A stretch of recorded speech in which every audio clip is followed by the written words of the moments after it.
très simple de fonctionner avec Mathieu parce qu'on parle que de foot. Alors c'est vrai qu'on a parfois des petites choses au côté administratif, mais on échange très très régulièrement. Il me donne son ressenti sur toutes les décisions que l'on prend, qu'elles soient sportives, un petit peu dans le management des joueurs. Mais voilà, comme la vision football est la même, comme les principes qui guident notre fonctionnement, mettre le collectif en avant, prendre du plaisir, bien jouer au football, recréer une ambiance hack où les gens ont envie d'en faire partie. Comme ces idées-là sont bien partagées, on est aussi très très proche au niveau de l'âge, donc c'est extrêmement facile de fonctionner avec lui. On se connaît depuis quelques années maintenant, mais c'est une personne exigeante, très posée.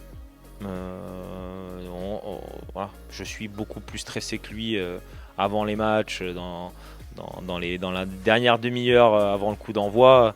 Et puis quand il arrive, bon, c'est bon, détends-toi, ça va aller. Et franchement, c'est bien parce que tu sens que chez lui, la peur du résultat n'existe pas. Et ça se dégage, enfin ça se transmet rapidement. Donc il a cette influence-là aussi sur tout le reste.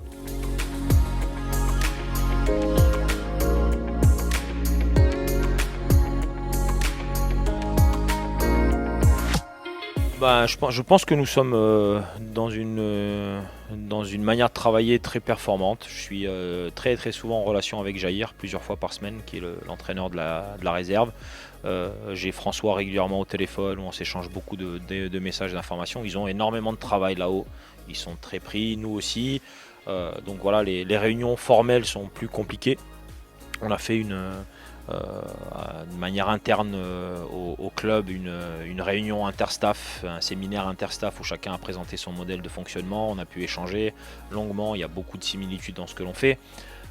Mais notre relation avec le centre, avec la KV est très productive.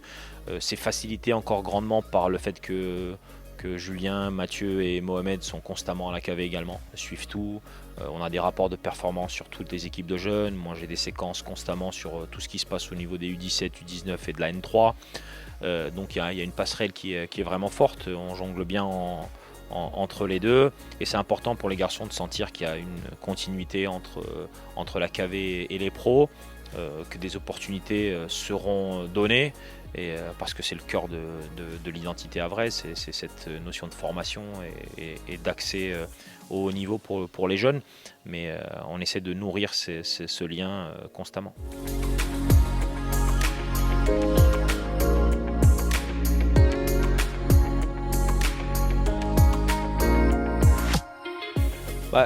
Ça a été une adhésion de leur part au projet, et je pense qu'avec notre manière de travailler aujourd'hui, les joueurs se sentent progresser, se sentent bien dans leur peau aussi. Ils ont de la confiance en eux, par la quantité de travail abattu. Et il ne faut pas se cacher, le fait de gagner des matchs derrière, ça crédibilise le projet. Donc c'est aujourd'hui un cercle vertueux. On travaille beaucoup, on gagne des matchs peut-être probablement grâce à ça. Et donc on a envie de continuer à travailler dans ce sens-là.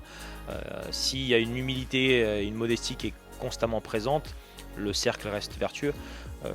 Et c'est sur ça qu'on s'accroche. Après, voilà, on leur en demande beaucoup, mais on donne également. C'est-à-dire, le staff donne beaucoup de son temps également pour les orienter de la meilleure manière. Et puis c'est des garçons qui ont envie de progresser. C'est des garçons qui ont faim de jeu, de match, de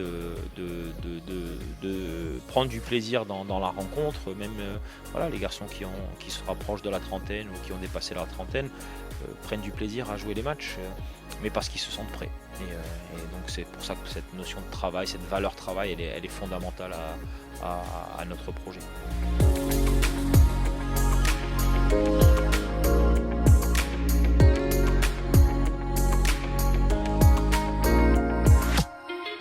La notion de cohésion, elle arrive en même temps que la notion de travail pour nous. C'est ces deux valeurs fondamentales. L'esprit de famille hack, se sentir que quand on vient le matin ici, voilà, on vient dans notre deuxième famille, où les liens sont resserrés, où chacun travaille pour le bienfait du collectif, en y gagnant quelque chose également. Voilà, en asseyant son propre statut, en poursuivant un but aussi individuel de progression dans la carrière, mais jamais au détriment de l'équipe. On a une identité marquée où le collectif prime, où tout le monde se considère au service de l'équipe. Et cette notion de cohésion, elle est importante pour nous. Moi, je suis content de voir que des garçons sont amis dans la vie, qu'ils se voient régulièrement en dehors, qu'ils peuvent aussi avoir des activités annexes au football et qu'ils les partagent. Pour moi, cette notion de vivre ensemble, vivre bien ensemble, elle est fondamentale pour notre réussite, parce qu'elle nous donne beaucoup de confiance en nous, elle crée de la solidarité dans les moments difficiles et on le retrouve dans les matchs. C'est pas anodin, quand à Laval on retourne la situation, c'est parce qu'on est solidaire, parce qu'on perd pas confiance en nous et que chacun a envie de bien faire. Donc ça reste une valeur clé qu'on essaye de stimuler quotidiennement, mais c'est pas très compliqué avec ces garçons-là.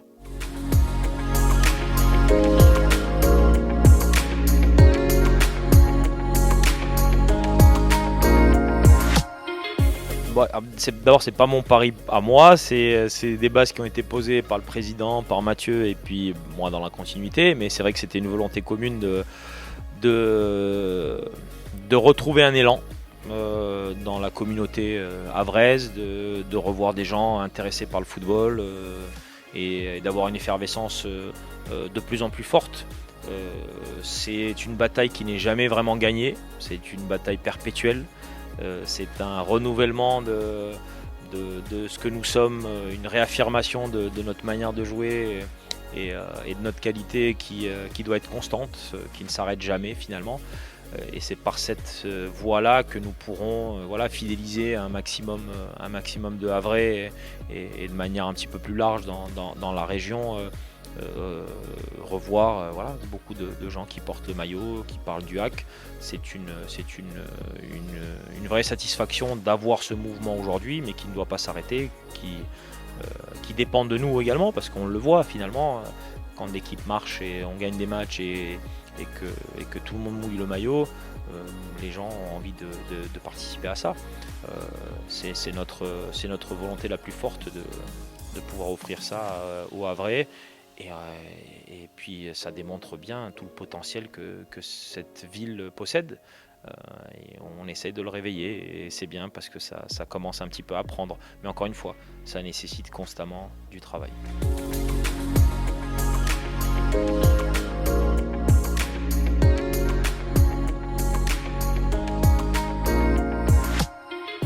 Alors le programme est simple, le samedi 19 c'est le premier jour des congés pour les joueurs, ils ont une semaine complètement off où ils n'ont pas trop à penser au foot, ni avoir trop d'activité physique.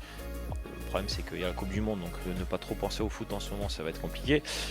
Mais ils ont une semaine complètement libre. Dans la deuxième semaine qui va mener jusqu'à la reprise qui sera le 2 décembre, il y a un programme individuel qu'ils vont devoir mener à bien. Pour revenir plutôt en forme le 2 décembre.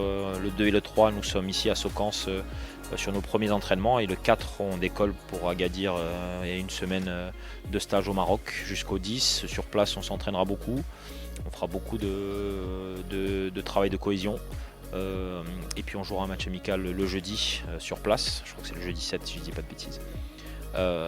Et ça démarrera finalement notre préparation.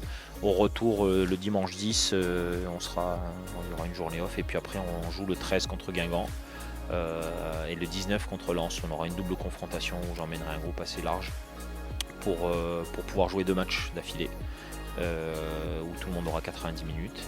Et puis après mode compétition jusqu'au 26 décembre, date de la reprise face à Bordeaux ici à la maison.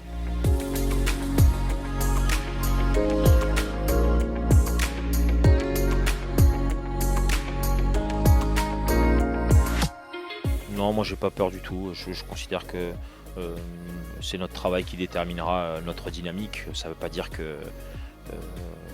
qu'on va gagner tous les matchs derrière, mais moi j'ai l'assurance que ce groupe-là ne perdra pas de vue l'objectif, ne perdra pas de vue les valeurs qui ont été les nôtres jusqu'à maintenant.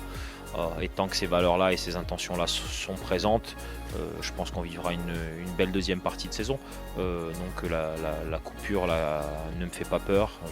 Je la vois même potentiellement comme un gain pour nous en travaillant bien. De continuer à progresser et d'être encore meilleur. Donc c'est pour moi plus une opportunité qu'un danger.